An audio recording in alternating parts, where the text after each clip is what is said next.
Okay, good afternoon, everyone, and welcome to another social emotional workshop.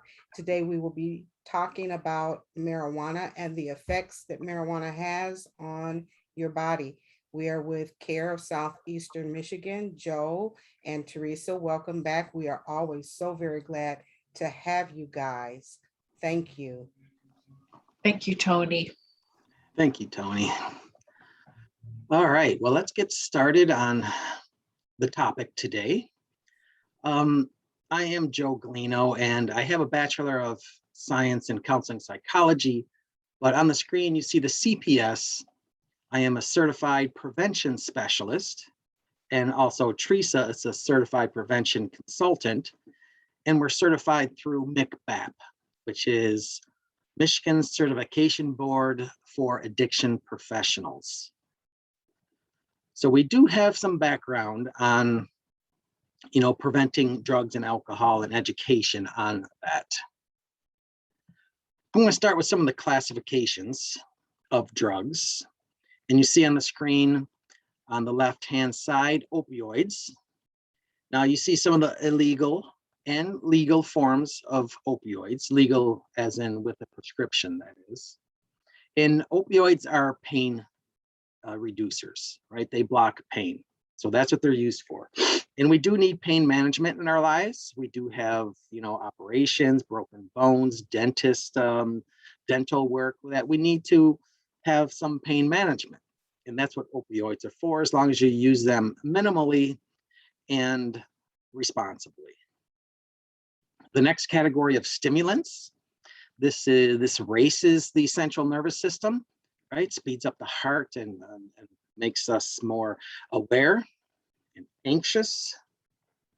And you see some of those illegal as well as legal stimulants.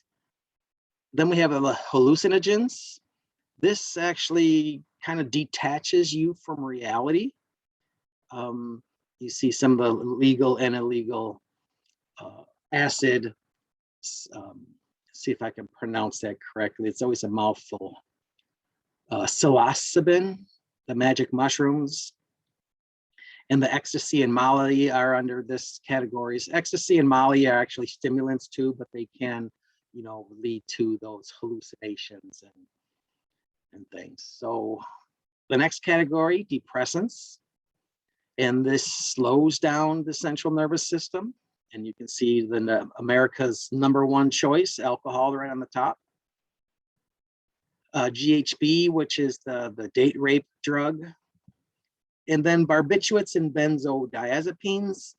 These are kind of in their own category, which is the last on the right.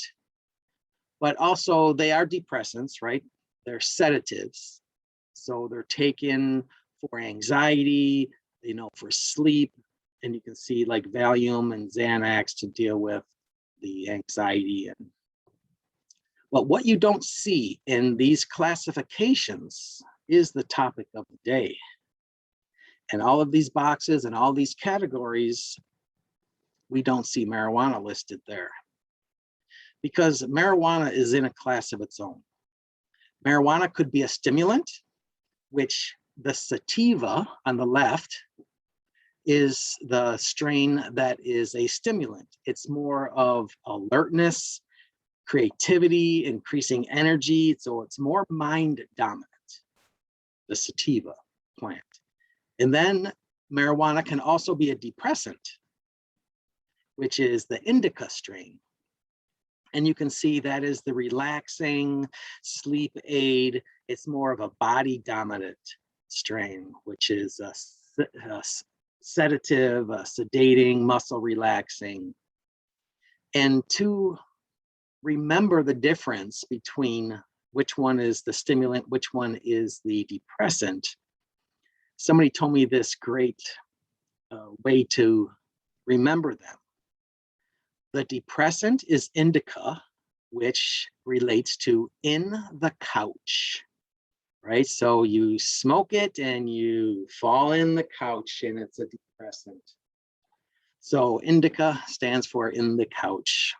That was a good way for me. I never forgot it after somebody explained it that way. Now, also, marijuana could be a hallucinogen with the high concentrations of THC that it could lead to paranoia, anxiety attacks, and even hallucinations and delusions. So marijuana can fall into any of those classifications. So it is really in a class of its own. Also, the tolerance of marijuana may develop rapidly after only a few doses, but the tolerance actually disappears rapidly also. So if you stop using, it'll just kind of go back to stage one again. So it rapidly increases and rapidly decreases. Now, dependency of marijuana is just like a lot of other drugs. It does cause compulsive cravings and seeking. It even, in the face of negative health consequences, people who use marijuana, that say they're not dependent, but even though it's affecting their life socially and their social consequences or financial consequences, they really don't want to give it up. And a lot of times they say marijuana is not addictive, as in the dependency. But they have proven that marijuana is addictive. Now, the reason why people think it's not addictive is that it really doesn't have that detrimental withdrawal symptoms. Like alcohol and amphetamines, opiates, they have a serious withdrawal effect, withdrawal responses. Headaches, cramps, convulsions, diarrhea. I mean, they have serious, you need like medical assistance to get through some of the detox from alcohol or amphetamines because it's so detrimental to your body. But withdrawal from marijuana isn't that detrimental, as in maybe you're not even aware of it.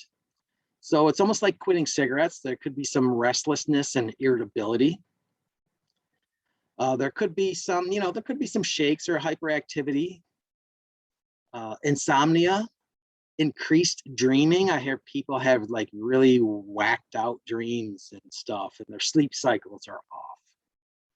They could feel nauseous, but not like nauseous like, withdrawing from alcohol. You will be nauseous, you'll be vomiting. There could be cramping, decreased appetite, sweating, but mostly the top four up here, people would really experience. And so they really don't think it's addictive because the withdrawals aren't as powerful as some of those other drugs I described. But it does have a withdrawal, so it is addictive. Some people say, well, maybe it's psychologically addictive, but it's not physically addictive. Because there's two types of addiction, which is psychological, that's that compulsion to use, right? So it's almost like somebody that quits cigarettes, they need something in between their fingers. It's a psychological, I have to do it kind of thing, like behavioral. Gambling is like a psychological addiction, sex addiction. But a physical addiction is when you have a physical withdrawal, headache, shaking, vomiting, and those things that I mentioned. So marijuana does have both, as well as any other drug like alcohol or amphetamines and such. A lot of people think that marijuana is safe, right? It's legal now, right? In some states. There's probably 33 states that have legalized medical marijuana. And I haven't looked it up lately. It used to be 10, it's probably 11 now. 11 states have legalized recreational use. So a lot of the youth think that it's safe. Well, natural does not equal safe. There's a lot of things that are natural in this world that may not be safe for you. And on the screen, we have tobacco, that's natural, but we all know that it kills people and heart disease and cancer. Oleander is this flower that can be grown. It might be growing in your backyard or, in Mother Nature, and if your animals eat it, you know, it's poisonous and they can get sick or die. Other things that are natural: cocaine, heroin, cyanide.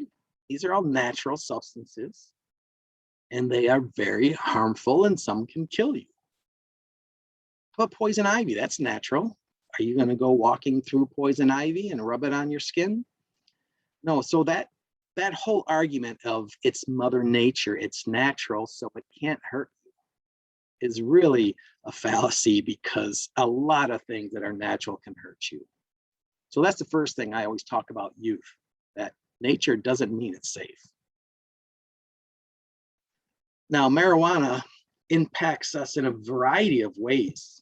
I was just watching a video, and it could affect genders differently, you know, from male to female, and even age. It affects a youth differently than it'll affect a middle-aged man or woman, or maybe seniors, our aging population of 60s, 70s. So depending on your biology, marijuana could affect you differently. Some people can smoke marijuana and say, I don't feel anything. What's the big deal? Some people can smoke marijuana and go into a panic attack or anxiety attack. So marijuana strength or potency is going to be an impact on how your body reacts to it and how much of an effect it has on you. Your previous experience with the drug is going to be different. So maybe the first time you smoked it, you had an experience, and then, you know, continued use, it kind of has a different experience.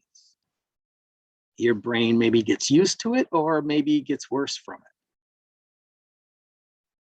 Also, how it's ingested is going to be have a different effect on your body. So if you smoke it, could be different than if you ingest it through an edible. So in the edible, it has to go through your whole digestive system, and if you smoked it, it goes straight into your bloodstream, you know, into the brain. And I'll talk about edibles a little bit later. The combination of other substances. So I don't know which one the youth talked to me about that they didn't like. Like if you were under the influence of THC and you got so-called, you know, the effect from THC is you got high, and then you drank alcohol, you would have a way different effect than if you were drinking alcohol first and got intoxicated and then smoked the marijuana. It has a different effect. And I forgot which way the youth said they never do it in that combination. I'll always smoke before I drink, or drink before I smoke, because they didn't like the impact that it had on them in the reverse. And I'm sorry, I can't remember what order that was. So marijuana is still a Schedule I drug. They're talking about, and maybe have done some things on putting it into Schedule III. If you're not familiar with the schedule of drugs, Schedule I drug, they rate it as it has absolutely no medical use, and the rate of addiction is high. So heroin is in Schedule I, marijuana has been in Schedule I. Now Schedule II would be maybe some medical use and still a high level of addiction. And then it keeps on going down. Schedule III is it has medical use and it's addictive. Schedule IV, that it has a lot of medical use and it's not addictive. And Schedule V, it's all medical and it's no worry of addiction. So that's how they schedule the drugs. Now with marijuana having medical use, and we'll talk about medical marijuana in a minute, that they want it out of Schedule I, because they say it's not addictive, but it is. And they say it has medical usage, which it may, so they want it out of Schedule I. And they probably will get it sooner or later through the federal government. But right now it's still in Schedule I. So marijuana is a psychoactive, mind-altering, meaning it's produced by the Cannabis sativa plant. And just like tobacco, it has a lot of constituents, right? I think tobacco has like 560 chemical components to it. And here on the screen, you see marijuana has like 480 chemical components to it. The two that I'm going to talk about today is the THC, which is the psychoactive part of the drug, and CBD, which is the cannabinoids. CBD is one of the 100 cannabinoids that the plant contains. So, and this is what I'm talking about here, the types of cannabinoids found in cannabis. And you see the THCA. I'm not familiar with all the rest of these because all that we have been really focused on and studying is the THC, which is the psychoactive part, and the cannabidiol, which is the CBD. And we'll concentrate on those.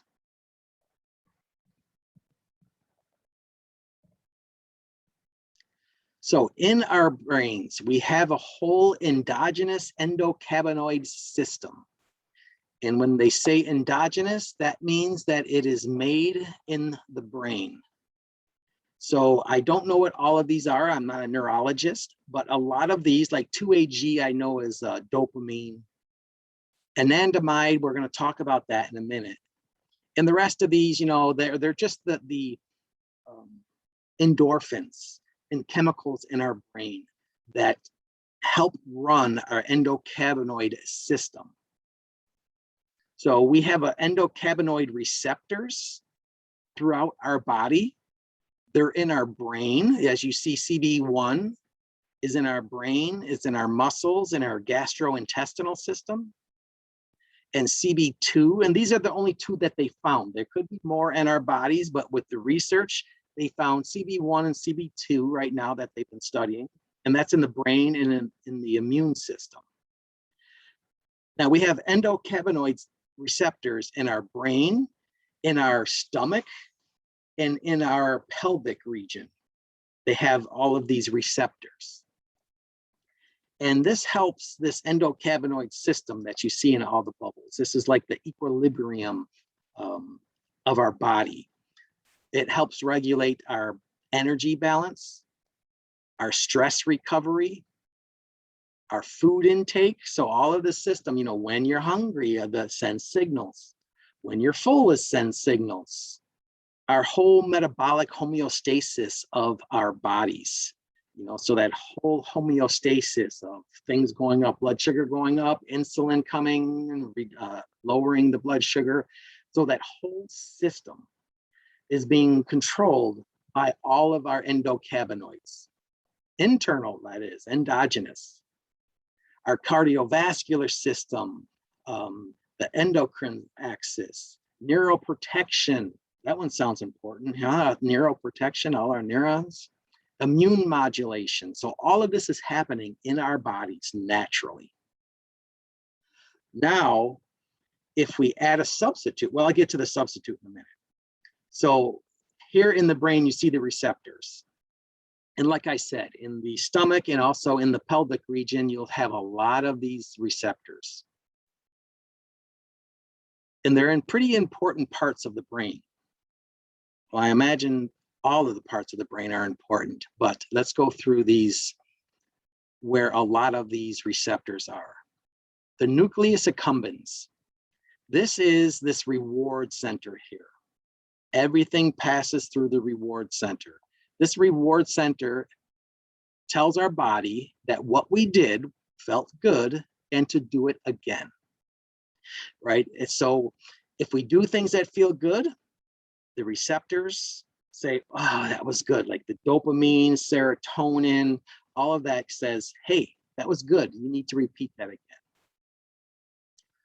The hippocampus, this is our memory. So the hippocampus is this yellow kind of banana here. The hippocampus is the memory, which turns short-term memory into long-term memory. The amygdala is also here in the middle. I don't know, the amygdala, kind of where the hippocampus is. This is our emotional memory. So it's our kind of fight or flight system, you know, it stores all of those emotional memories. So my memory, you'll see my cousin John come in the door, but my amygdala will remind me how I feel about my Uncle John, that I don't like him very much. So I see my Uncle John with my hippocampus, and then my amygdala says, I hate him. It's automatically attached to it. The hypothalamus, this here is our housekeeping, right? It beats our heart, it regulates our respiratory system and breathing, all of the involuntary muscles movements that we do. It's the hypothalamus takes care of all that internal body functions. The medulla, that's the brainstem, and the brainstem is just our fight or flight system, right? It keeps us alive. And the cerebellum you see at the back here with a lot of receptors on it, this is our balance and our coordination. So that's our whole brain that has to be well integrated. So now drugs can be imposters. We call it a hijacking. So I'm going to show you a video that's going to explain this, but I'm going to summarize this now, and the video might help connect the dots and maybe make it more clear than what I'm going to articulate. So this anandamide, this endocannabinoid here, this endorphin, is a natural brain chemical that does a lot of things and connects to a lot of the neuron communications in our body. But the THC is pretty darn similar to our natural chemicals. So what the THC does is tricks our brain into thinking that we have this natural chemical already. So when we do something good, dopamine produces. So you're like, oh, that feels good. Do that again, Joe. That was great. And the dopamine levels are pretty high. But when you put a substitute in there, the substitute goes bam, way more natural production. So now the brain says, I don't have to produce dopamine today because the substitute is way up there, 10 times more than your brain can produce on its own. Some drugs, 100 times more than it can produce on its own. So now when the substitute wears off, the brain has to catch up. Now the brain, if you have a lot going on in your life, like you're eating healthy, you get dopamine, you have relations, sex, touch, intimacy, exercise, dopamine picks up. So now you have those chemicals back. No harm done, kind of. So now once you go back to the drug, bam, the brain says, I don't have to produce dopamine today because the substitute is an imposter. So now the substitute wears off, and the brain has to catch up and catch up, and the brain could catch up. No harm done, sort of. Because the more time you go to the substitute, the brain gets lazier and lazier to produce its own endogenous chemicals. So now when the substitute wears off, the brain is struggling to produce because it's gotten lazy. It can't produce the natural production that used to bring you joy. So now that's where addiction kicks in, because the substitute made the brain lazy, too lazy to produce its own feel-good chemicals. So now when you do things that used to bring you joy, it doesn't bring you joy anymore. And now you have to get high before you do things. And this will become a little bit more clear with a little bit of the professional technical terms when we watch the video. So the activation of the reward system, everything passes through the nucleus accumbens. Like I said, you see the cocaine and the alcohol, heroin, marijuana, it's all going to add to the reward system. And then you have that, I don't need to produce dopamine anymore because the reward from the substitute is so powerful. So let me minimize this and pull up the video. Excuse me. Let me minimize this and pull up the video. I tried to embed the video and it just won't let me.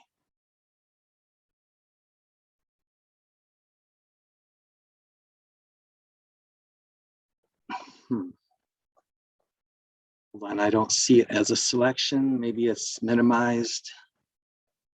Okay. Here we go, here we go.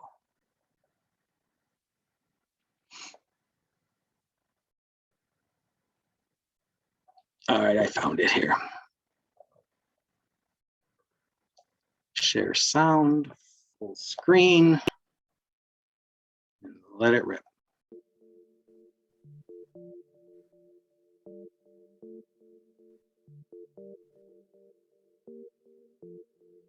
Dopamine transporters in the presynaptic neuron are not the only things that control how much dopamine is released or how often. Other nearby neurons also play important roles in regulating neural signals. For example, an inhibitory neuron near the dopamine presynaptic cell can reduce the amount of dopamine delivered to the synapse by releasing the neurotransmitter GABA. Inhibitory GABA signals change in response to local brain activity, adjusting the amount of dopamine released by stimulated dopamine neurons. Endocannabinoids are neurotransmitters that can indirectly affect dopamine signals by modifying the activity of other neurotransmitters, such as GABA. Endocannabinoids, like dopamine, bind to specific receptor proteins located on the surface of some cells. Depending on its current level of activity, the presynaptic dopamine neuron can produce endocannabinoid molecules. These molecules bind to cannabinoid receptors on the adjacent GABA neuron, reducing the amount of GABA it releases. Inhibiting GABA neurons in this way boosts the dopamine signal in the reward synapse. Endocannabinoid and other mechanisms that regulate dopamine activity help the brain develop, learn, adapt, and navigate a complex world. Endocannabinoids are molecules that closely resemble the main chemical in the cannabis plant, delta-9 tetrahydrocannabinol, or THC.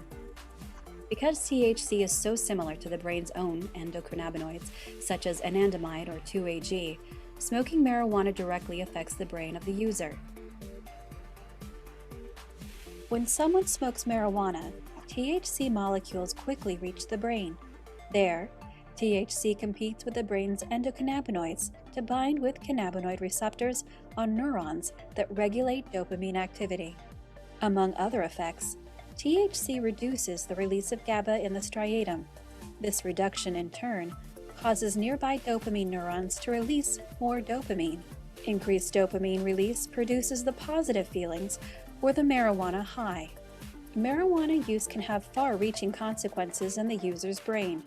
THC can activate cannabinoid receptors found throughout the brain, altering healthy communication within the brain and with the rest of the body. This can affect emotions, movement, learning, memory, and decision-making. Using marijuana frequently, especially during adolescence, overstimulates the reward system and can change the brain's actual wiring. Such use can lead to addiction and other mental illnesses, and even lower a person's IQ.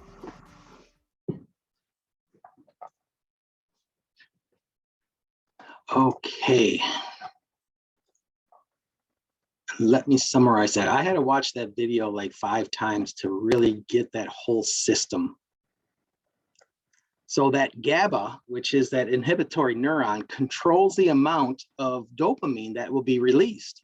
So when you do something good for you, then the dopamine is released quite freely to say, hey, that was good, that feels good. But when you're not, the GABA neuron comes to restrict the amount of dopamine released. So you don't get that feel good when you don't need to feel good. But the THC incorporated in there blocked the inhibitory GABA, which let more production of dopamine flow freely.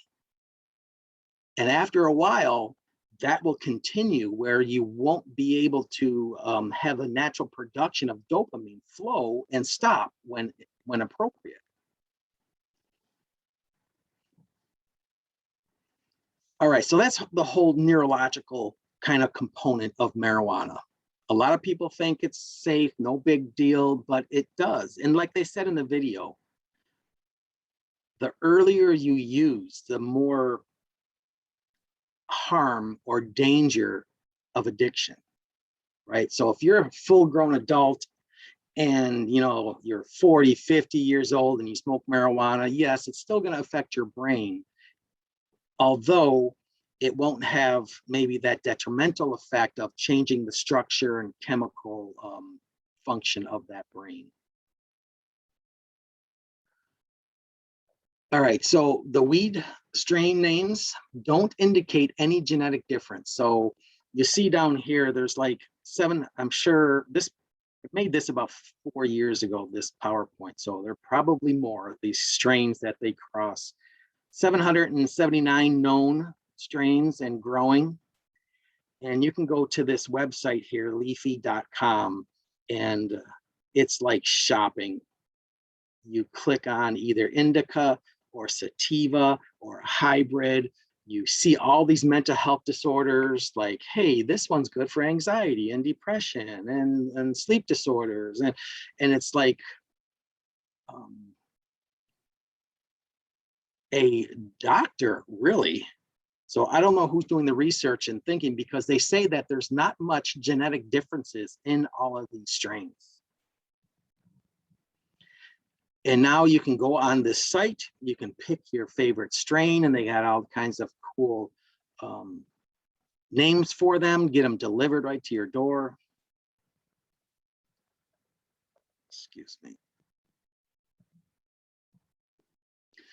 So now every year I used to order this streetdrug.com. I think that last one was 2018. I can't read it there. Although there has been medical research on marijuana, and presently the FDA has approved 3 drugs that have THC in them. The drobanol, the nabinol, and these treat nausea, increase appetite. For like patients with cancer that are going through chemo, they don't want to eat, they're nauseous. So these 2 drugs kind of increase the appetite, so they'll eat, so there has been those 3, there's 3 approved FDA drugs that have THC. Now the CBD, they have these drugs here, but these are CBD-based liquids here for 2 of these syndromes. These are both childhood epilepsy syndromes, that it does minimize some of the seizures that children have.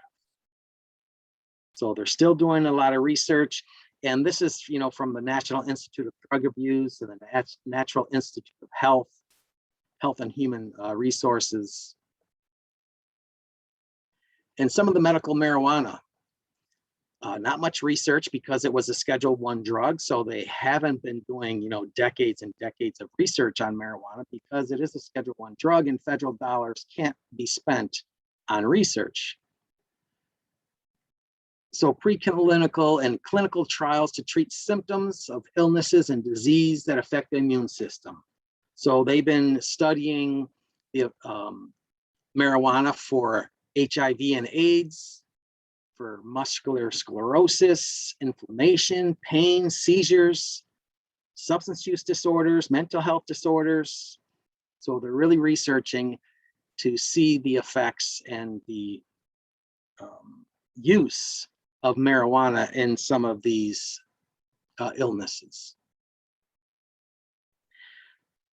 Now, I've gone to a bunch of seminars on marijuana, and some of the doctors are talking about medical marijuana. Now, if you're using them for pain and inflammation, and a lot of people with medical marijuana cards, they just say my big toe hurts and they get a medical marijuana card. I mean, they were giving them away for free. All you had to do is just say, my finger hurts. Now, people that really need pain relief that use medical marijuana, they say the THC, low levels of THC, like 3%, 4% THC, and high levels of CBD, because CBD is that anti-inflammatory. CBD is more of the medical use of the marijuana plant. But they say the CBD for pain relief and for anti-inflammatory, a little bit of THC will enhance the CBD for pain relief and anti-inflammation. But people with medical marijuana cards, they want the best marijuana available to man, right? So they go to dispensaries and they want the highest, 15%, 25% THC. Now, if they're using it for medical reasons, that high level of THC is not helping that person. Low THC, high CBD is for inflammation and that pain relief. So a lot of people that are using it for that, they're using it improperly, and it doesn't really work because it probably gets them intoxicated enough to forget about their pain, but it's not helping. So back in the 1970s, you see all the way down here, you know, to 1% to 4%, you know, when I was younger. But now here in 2020, 2021, you can see it went all the way up here, probably to 15%. So today's marijuana is not like their mama's marijuana back in the day. And here are some screenshots of the High Times magazine. And this is just cultivated marijuana. This isn't like the high extracts. You see on the screen here, 28% back in 2014. 2016, 32% THC. And then this last one on the right, 34% THC, 2017. And probably like the average amount of THC is 15% at the dispensaries. So now those are already extreme levels of THC just in the cultivated plant that you get from the dispensaries. Now, these marijuana concentrates, this is when you pass the marijuana through a process, through butane or propane, and it strips all of the THC off the plant into a reservoir. You pack it into like a PVC pipe, put a screen on the bottom, and then shoot the butane in the top, and it strips down all of the THC. Now in that reservoir, you have a bunch of flammable butane with a lot of THC. So now the youth or whoever is making this, now they have to put it like in a heating source, like an electric skillet or something, and evaporate all the butane away. So you're left with this goo. You're left with the, you see some of the terms here, the green crack, earwax, butter, hash oil, shatter. And you see a lot of people that blow up their basements or their houses because all it needs is a spark, because now all the butane is in the air. It just takes the furnace to kick on to explode that basement. But a lot of people, if they do it successfully, they have these high concentrations of THC, up to 80 to 90 and even higher than 90% THC. And they put these extracts, you can either smoke them, like you see this is like a dab, if anybody knows the dab. The dab dance, anybody know the dab dance? That dab dance came from the use of these concentrates. So you would take this shatter or wax or butane oil, heat up a glass pipe, smear the dab onto the glass pipe and draw that big inhalation. Expands the lungs so much, you cough into your arm, into your elbow as you pass the bong to the next person. So that's the dab, right? So you smoke, and you cough into your arm and pass the bowl, and that's the dab. Little pop culture there. But now, 8-year-old kids are doing the dab on football fields and stuff, so they don't really get the connection because now it's like a pop culture thing. But it did come from smoking marijuana concentrates. So they put these marijuana concentrates in anything you can imagine, right? Salts, texture, tinctures, drinks, edibles. I mean, you name it, they can put it anywhere, and they have put it anywhere. Now, what's really kind of dangerous, that these edibles or these things here, they don't have even amounts of THC in them, which means if you're making like these candy bars here, some of the product of THC can be more concentrated on the bottom.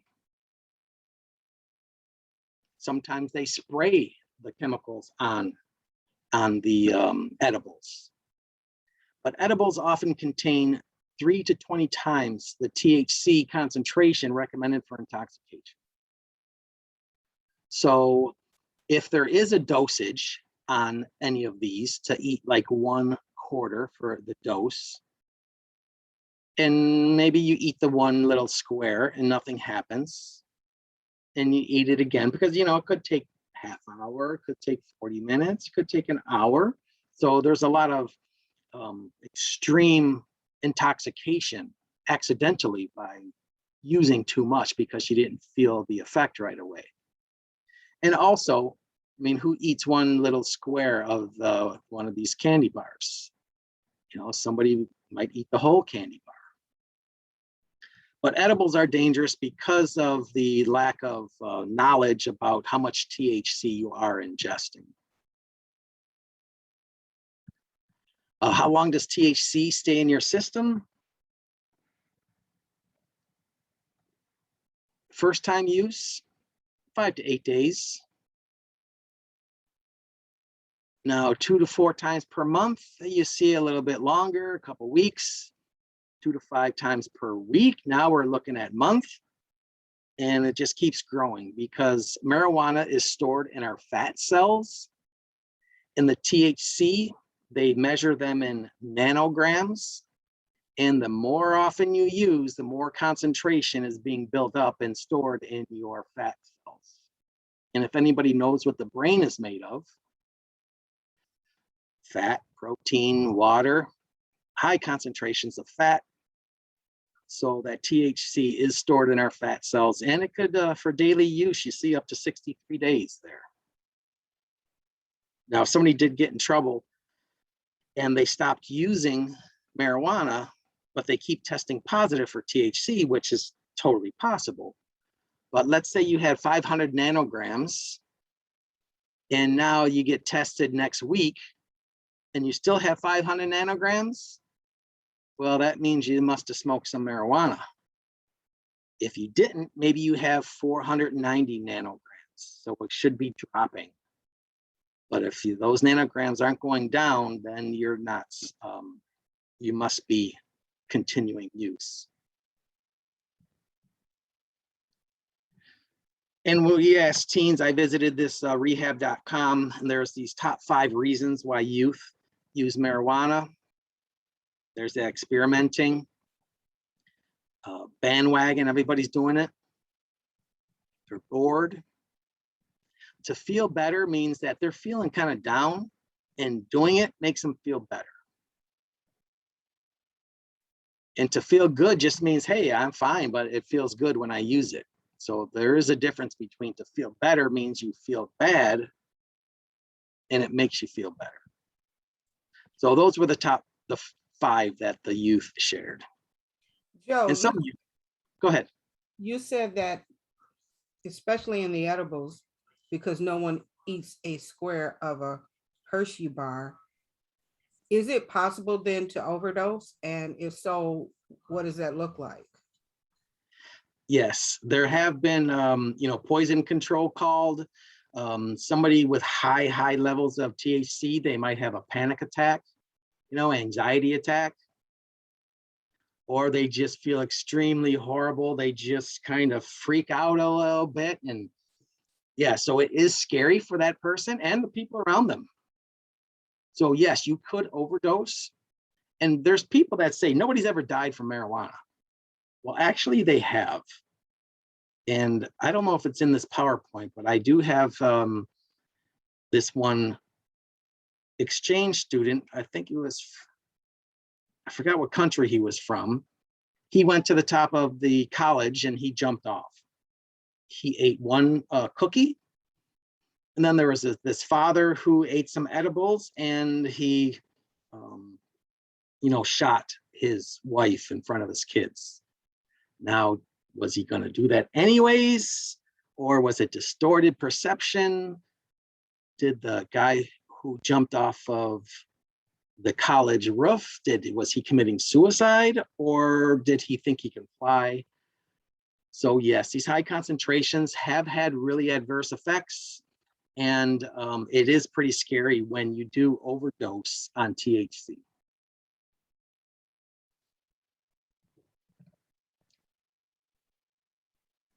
The impacts. Oh, and then there was this one, how old was the youth? It was just a baby under a year old, or maybe 18 months old.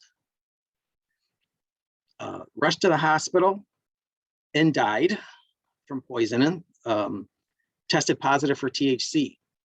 The baby ate the stash that was left out on the counter, his parents' stash. So the baby ate the marijuana. It might have been edibles. I don't know if it was what type of marijuana it was, but the baby ate it and died. And then there's also, drugged driving, so making mistakes from being intoxicated by marijuana. So the risk factors of use is the availability, how easy it is to get.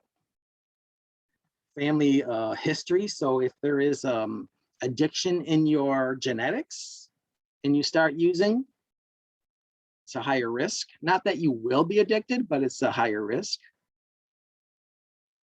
Prenatal exposure. So if your mother is using drugs or alcohol or smoking marijuana, there's effects on the newborn. The positive parental attitude. When perception of harm goes down, use goes up. So if the parents is like, oh, yeah, it's only marijuana, it'll be fine, then the kids are going to use more. So if the parents' attitude towards use is no big deal, then the kids are probably going to be more comfortable using. A lot of other problems in the family, any stressors, adversity, abuse, problems in school. If the kid can't succeed in school, why even try?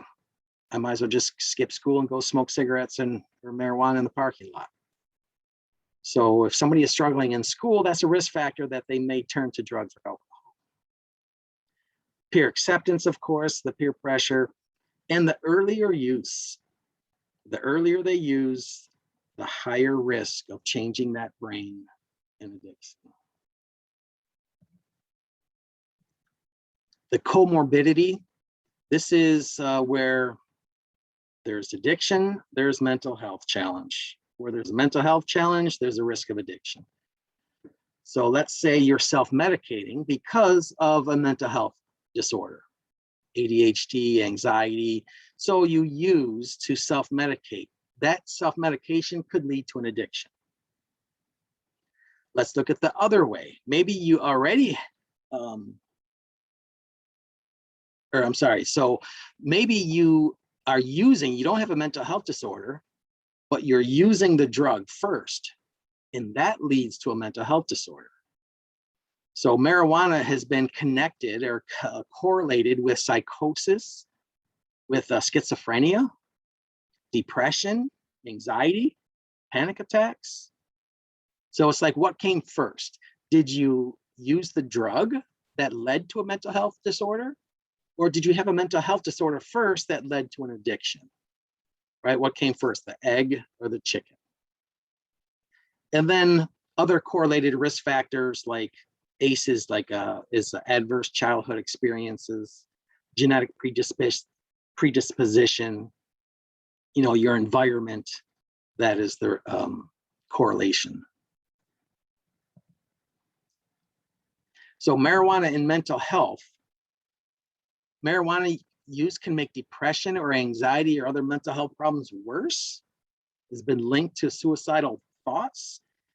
So somebody with depression that is using marijuana, and I talk to many youth that marijuana helps with depression. That's why they smoke. But marijuana is actually contributing to more of the depression. So you're using marijuana to deal with your mental health, and it's actually making your mental health worse. A weekly use of marijuana doubles a teen's risk of depression and anxiety. And marijuana can take away the drive to engage in activities to succeed in school. It's called an amotivational syndrome, where the use of marijuana just impacts you. You don't feel motivated to do anything. In some school, it affects the attention, the memory, and the learning, just like we saw in that video. It dims down the brain. So somebody who smokes marijuana is just, you know, dulls the brain and the brain senses. And just like in the video we just watched, that was from the National Institute of Health, that it could lower your IQ by 8 points. 8 points is a standard deviation, which is pretty significant. Now, I know a lot of smart people who smoke marijuana, and they say that they are not affected, and they are exceptions to the rule. Because I know a lot more people who smoke marijuana that aren't very intelligent, rather than having people smoke marijuana and they are very intelligent. In high school, when I do this presentation, they always know, I said, I know you probably know somebody with straight A's who smoke marijuana. I get it, right? You could be smart and smoke marijuana. And that's an exception to the rule, because a lot of times it does lower your IQ, slow down the brain, and affects attention, memory, and learning. So there are protective factors to combat those risk factors. We don't have control over a lot of our risk factors, like our environment or our genetics, over the abuse, but we do have control over protective factors.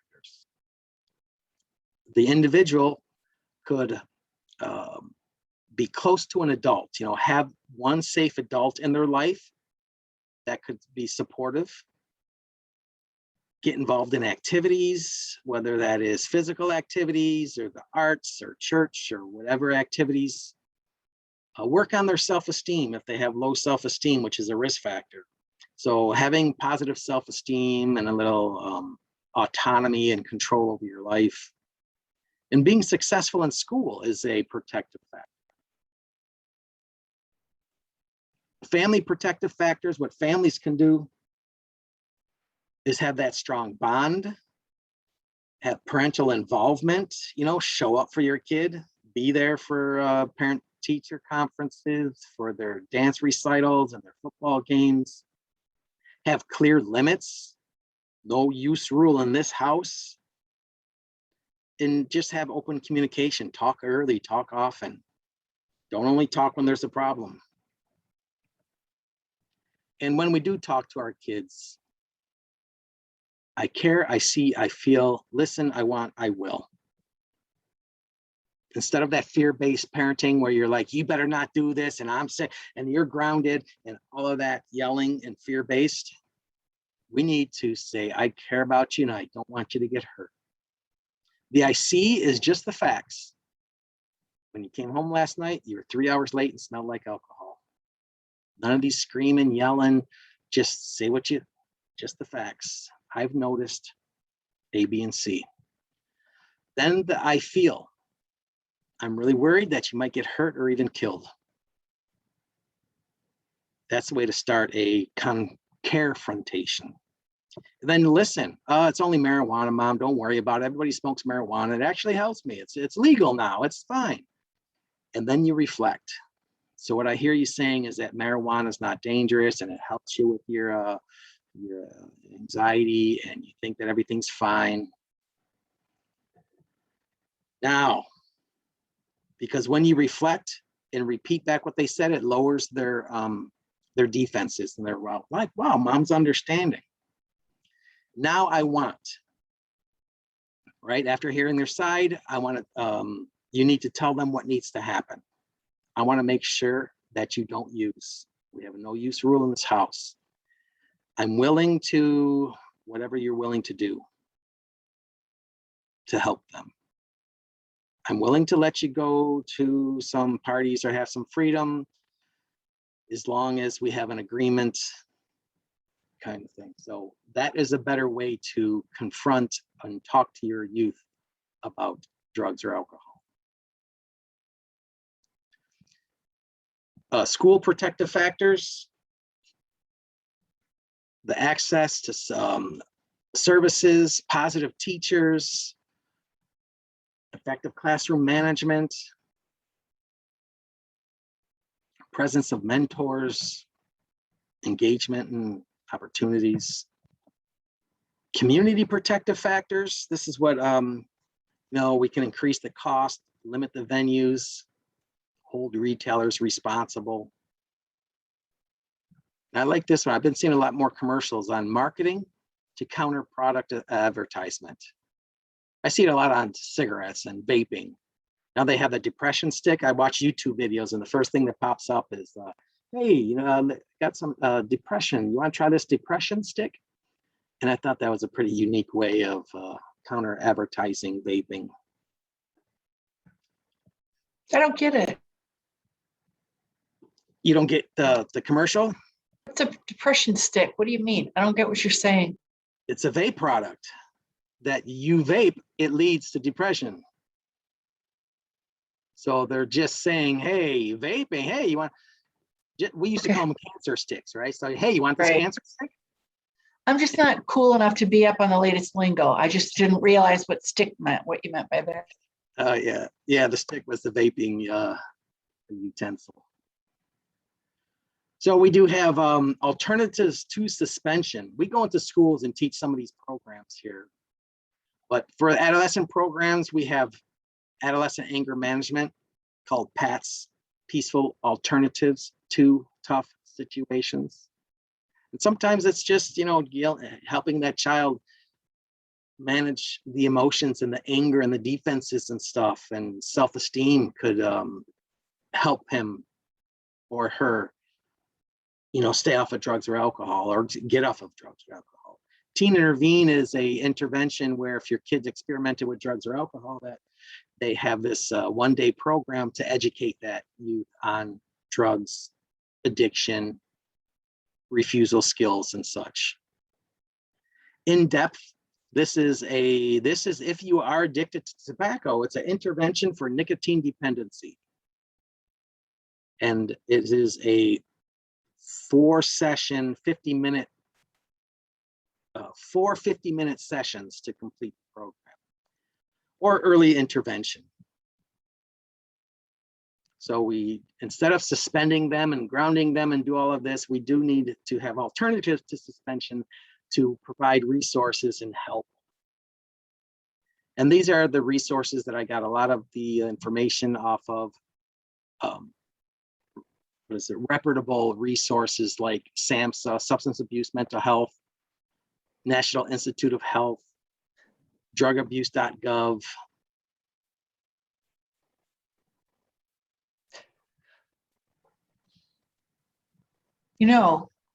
Yes, Theresa.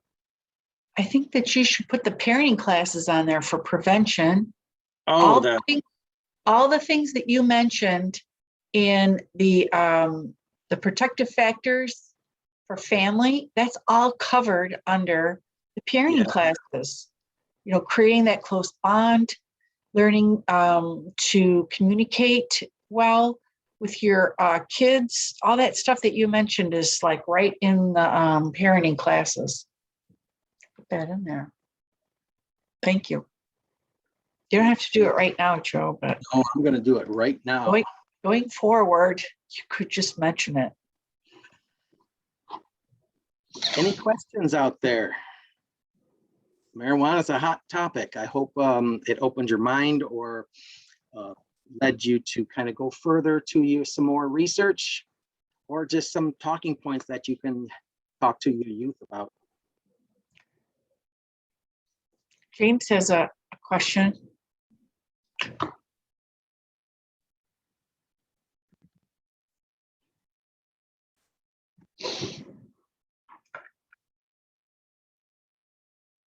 Could James unmute or type?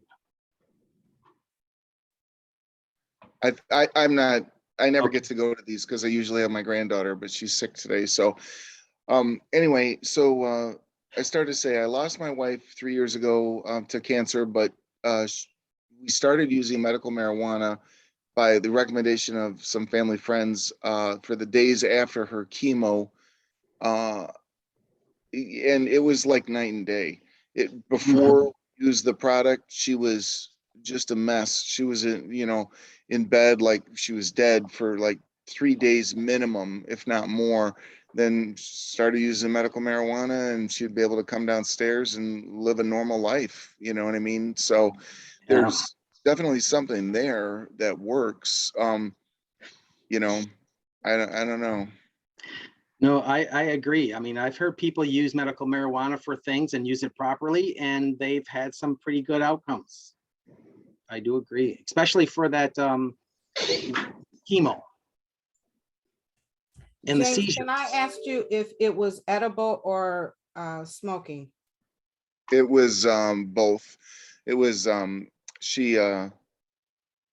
we had just a friend who wanted her to try using it at first, and he's from the Monroe area, so he was getting us different products, and it was going so well that we actually got a prescription, and then we went to a dispensary and started purchasing it there.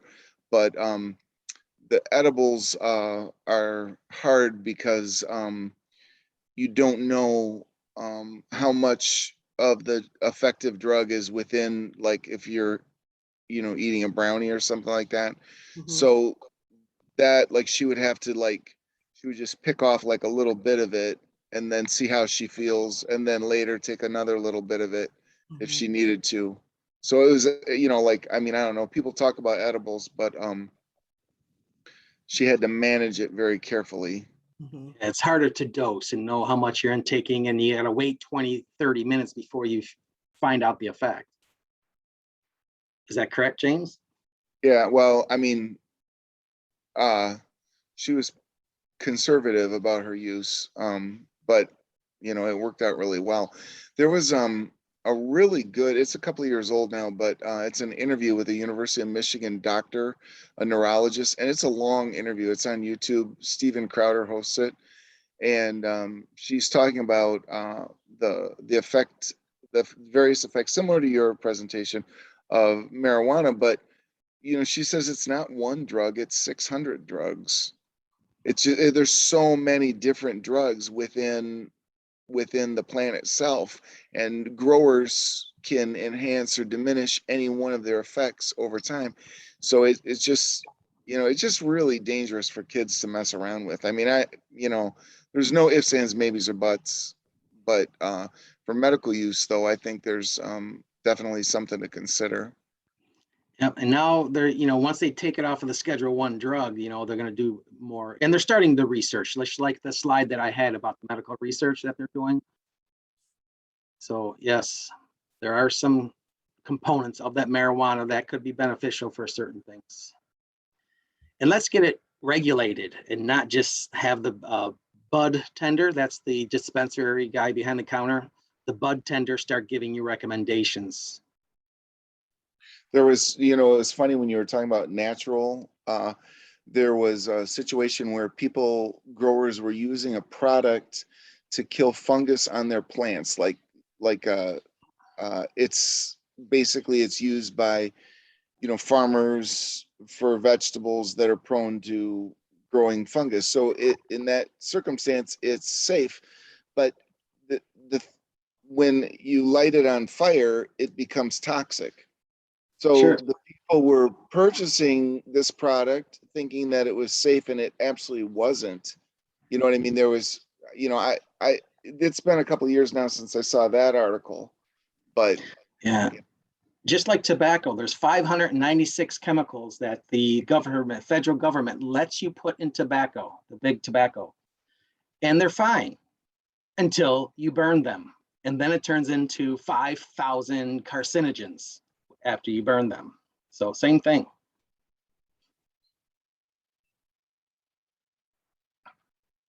Any other questions, comments? Thanks, James, for sharing. I just have to say that it's not a prescription. A lot of people think that they're prescribed marijuana, and a doctor might write it down on a pad and say, you know, it would be helpful if you took this so that you know, increase your appetite, you'll feel a little bit better.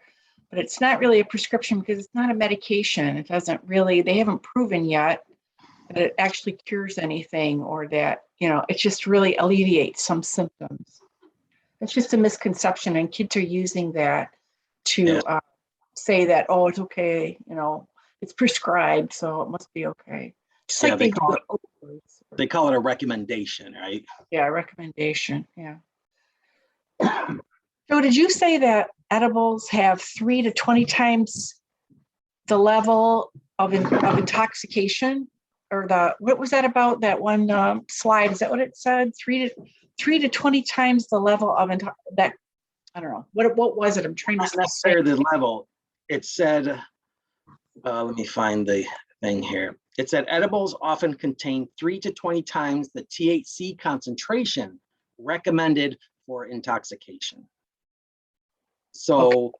And it's kind of just like what James was saying too, you know, it's like, I don't know how much THC is in here, but this thing, this candy bar or gummy bear could have 3 to 20 times the amount of THC for a regular intoxication that was recommended for. Does that make sense? Yeah, you're saying that if it says 15% intoxication level, is that what you mean? No, I think I'm getting it all wrong. Never mind, I'm not gonna say anything.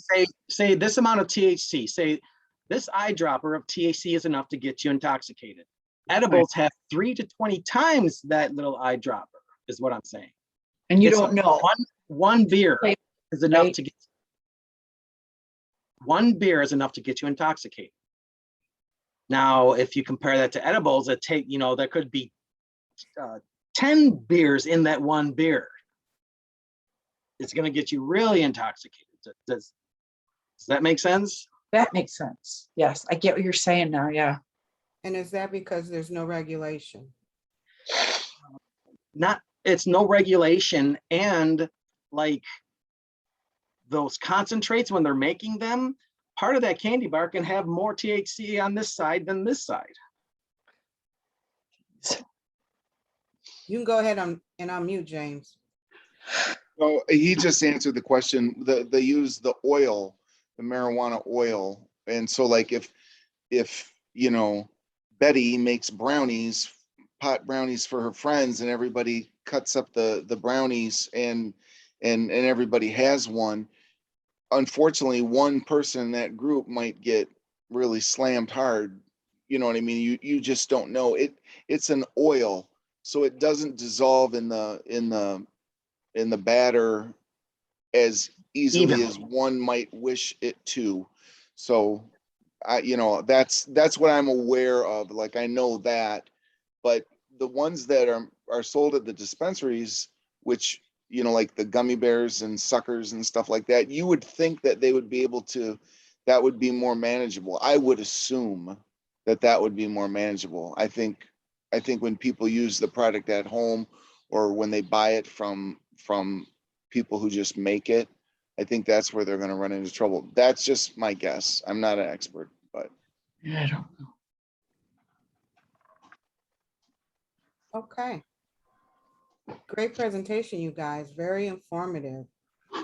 Always find out new things that I didn't know about this before. That's also because it's always evolving and changing. And Yeah. so you're going to constantly find out new information regarding it. If there aren't any more questions or comments, then we will bring this to a close. Thank you guys for joining. Thank you, Joe and Theresa. We greatly appreciate your time and the presentation. Excellent as usual. And we will see you all next time. Thank you, Tony. Thanks, Tony. You're welcome. Everybody have a great day. Bye-bye. Bye. Bye.